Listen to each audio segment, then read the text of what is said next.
Now, the reality is the NPC, IFBB, it is a non-tested organization, which means that there are aspects to the sport that, especially on the female side, are just not discussed in any capacity. Which, if you've seen the reels that I've been posting this year, you know that's pretty much why I'm here now on YouTube.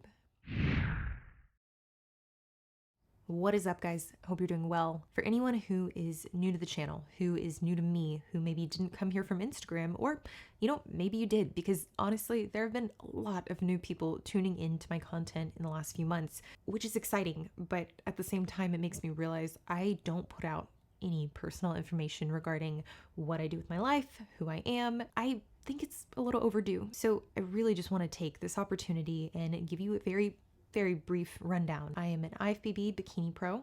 I turned pro in 2021, where I won the overall at Junior USA's. So I first started competing in 2015, and it really came down to wanting to have the control over my body composition at any given point. So at the time, there was very limited information regarding how to do things any other way than the way they were being done. I started following individuals in the space who were really big on going against the grain of how things were done from a dieting perspective. Layne Norton is still regarded as the pioneer for flexible dieting, and in 2015, this was a turning point. It was very taboo. It was taboo to talk about it. It was taboo to explain that, hey, I'm not eating this super bro-y meal plan. You might have heard this already on other podcasts because I've talked about it several times, so I'll spare you the 20-minute spiel on flexible dieting and how I feel about that. Learning how to flexible diet got me into competing. It gave me autonomy, and really since then, that has been a reoccurring theme in the kind of athlete that I am.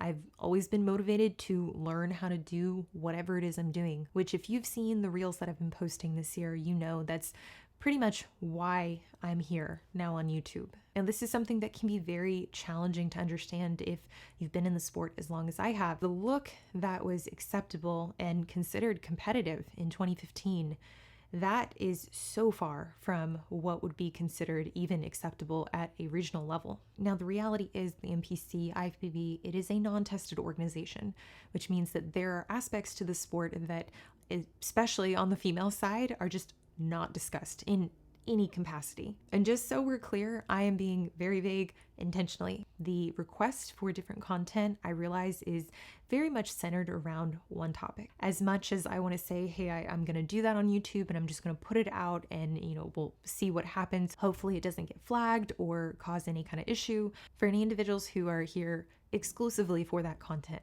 I will absolutely put out what I'm able to put out on this platform. But here's what's going to happen. The content that I put out on YouTube, it needs to be shareable. All of the content that is unfiltered, unregulated, and there isn't a concern around whether or not it is going to be shared, will be shared on Patreon. So if you're interested in the highly requested content, the content that is very similar to the content I put out on Instagram, you can subscribe to my Patreon using the link below.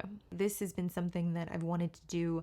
I've honestly just held myself back from doing it because I've always had a reason not to. So my goal with this channel is to provide value to you in a way that allows me to put out the content that honestly I wish was out when I just started competing, or hell, even when I was trying to earn my pro card and I was looking for resources all over YouTube, all over the internet. When you look at the representation for people that are putting out female specific content, and there were just far and few people that were putting out good evidence-based content. However, something I want to say just from the beginning, so it's very clear, don't get me wrong, I'm very evidence-based, but I think this can be paralyzing. It's something that I've struggled with, feeling as if I can have a voice and speak and not scrutinize every single thing I say as if it's under a microscope and needs to be defended and requires a citation. With that being said, I want to be able to share anecdotes and know that, hey, this has been my experience. Take it for what you will, because ultimately things do change over time. And